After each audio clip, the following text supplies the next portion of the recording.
നന്മയും തിന്മയും തമ്മിലുള്ള യുദ്ധമാണ് രാഷ്ട്രീയം എന്നതാണ് നമ്മൾ ഈ ജനങ്ങൾക്ക് സൗജന്യമായി വിറ്റ ഏറ്റവും വലിയ കള്ളം. യുദ്ധം നന്മയും തിന്മയും തമ്മിലല്ല, തിന്മയും തിന്മയും തമ്മിലാണ്.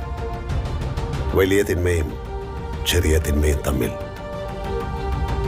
ഇത് വലിയ തിന്മയാണ്.